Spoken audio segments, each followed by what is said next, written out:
What's up, everybody? Welcome to Bios3 Raw TV. Today we're going to talk about some MMA stuff. You got people actually contacting me asking me about Chael Sonnen and his retirement, what I think about that. Vitor Belfort and some other guys who have, I think Chris Liebman actually tested positive before after one of his fights. And there's a lot of guys that have tested positive for performance-enhancing drugs in mixed martial arts. And, I mean, they seem to be really cracking down. Let's fix this fucking camera angle. Really cracking down on the, you know, what is considered a performance-enhancing drug and not. So for a while, there was no testing at all. And there was guys like, you know, I don't care what he says. He admitted to using it, like Ken Shamrock, who would, you know, say he'd only use them, but he wouldn't use them like, you know, 2 weeks or a month before the fight. He'd just use them in the off-season training. But, you know, let's face facts. There were some guys like Chemo. There was, who else? Sean Shirk. I mean, some of these guys were fucking big and they were fucking, you know, strong, sliced. They carried a lot more muscle mass and they were a lot leaner than they should have.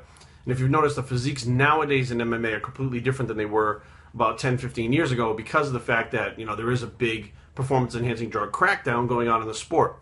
Now, as far as like the minor leagues, like, you know, the ones that are not the UFC and stuff like that, I don't know what their testing procedures are. I do know that I know a few guys and they don't get tested. So, I mean, anything pretty much goes at that point, I guess, until you get up to the big leagues. And, you know, Chael, it's kind of unfortunate the way I see what happened with him. He was on TRT, and then, you know, of course, the UFC decided that, you know, they weren't just going to test for steroids. They were going to test your testosterone to epi-testosterone ratio levels, excuse me, which would tell whether or not someone was injecting testosterone or if it was just their natural body producing it. And this has been a way that they drug test for years and years and years.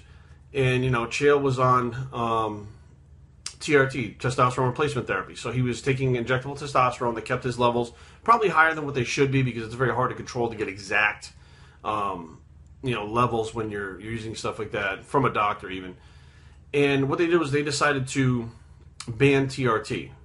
No more testosterone replacement therapy. So now, from that, he decided he was going to still compete and he was still going to fight. So what they did was, as you come off TRT, they wanted to give him a PCT, post-cycle therapy. So it was Clomid, I believe, and HCG they gave him. Well, now he tested positive for those, and they're like, okay, those are banned substances now too. So it's like, you know, you can't just stop taking those. It's like any other medication. Most of the time, you just can't stop taking them. You have to be weaned off. There's a whole process afterwards, stuff like that the body has to get used to. So there's no way that you could just stop taking it.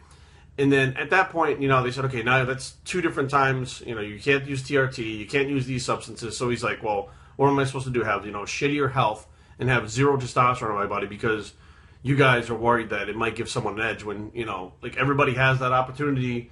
You know, if your levels are normally stable, then fine. If yours not, then you should have something to make it stable. Now it's a fair fight. But I think it was a smart move on his part to retire. I mean, he has nothing left to prove. I think that the crackdown that they're having now should include every single kind of performance-enhancing drug, every single kind that there is. I mean, it doesn't matter what it is. It could be pro-hormones, it could be, you know, PCT, HRT, TRT, it doesn't matter what the fuck it is. If you really want to make it, you know, a clean sport, you're going to have to do all of that all the way around, random testing in the off-season. I mean, it's a big, giant mess to do it, but you also understand that the product is going to come down. The quality of the product of the UFC is going to tank. Shut this message off. It's going to go down because you're not going to have guys that are able to train to recover hard enough. You're not going to be fighting in the octagon as hard enough. That's why they use them. So now the product that you have is the biggest growing sport in the entire world, which, you know, these guys, you know, rely. The training and stuff they do zap their fucking testosterone, raises cortisol levels. I mean, these guys are insane. It's not about like a bodybuilding composition or maintaining muscle mass. These guys are about performance. They destroy themselves for hours and hours and hours a day leading up to a fight for a camp for like 14 to 16, 20 weeks. You know, and then they cut weight on top of it. I mean, there's so much that goes on to it that, you know, when all is said and done, if there's no form of TRT or HRT or something like that or performance enhancement, you're going to see fighters that are less exciting to watch.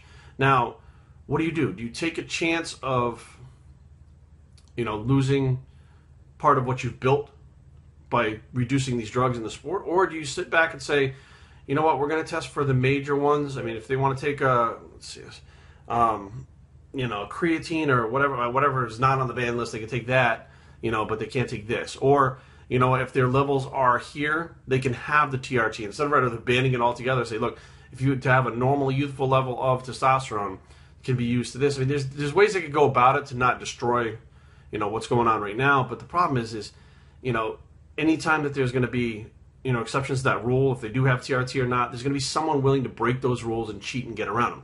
Now, I'm not saying that everybody's going to all of a sudden go off all the TRT and shit and, everything's going to be fine. They're still going to find ways around these tests. They're going to find ways to beat them. I mean, let's face facts. If you start losing $40, $50 million a month because people don't want to watch your product, I see that thing going in the opposite direction and turning a blind eye and be like, fuck that. Let's at least find ways to get these guys to beat the tests so that way that we can have the fights. I mean, Chris Lieben, I remember the fight that he tested positive for. He tested positive for Winstrol. He didn't look any different. He didn't look a lot better. He didn't look muscular. He didn't look big. But he performed a whole lot better. It was like his best fight. And I can't remember who it was against. But, I mean, it was right after the fight he tested positive. And he came right out and was like, yeah, absolutely I did. He's like, I have to be able to compete with these guys. Everybody's taking something. And it was like, man, like the guy just had his best fight ever. He was riding this high for a few days before he tested positive. Then everything crashed out underneath him, and like his life pretty much went to shit after that. Like, that's his own choice, but it was the catalyst for something that was bad. Whereas if nobody gave a fuck, it's not like he destroyed the guy. He knocked him out in fucking 2 seconds. It's not like he killed the guy. It was a great fight. Instead they tarnished his reputation, and the whole thing went south. So I don't know. In my opinion, I think that they should not test for drugs in sports. I just don't think they should. I think they should push the human boundaries. If we're better, or we're more into getting better about like building better race cars and building better buildings and doing everything better, bigger, and more finding ways to enhance everything else, then if someone wants to enhance their body, they should be able to do that. And if you're worried about the kids being influenced, that's on the parents and not the fighters. Biostraining@gmail.com. Leave comments down below, but don't fight. www.biostraining.com is the blog, and where it's the Leave TRT and the UFC bicep, and we're out.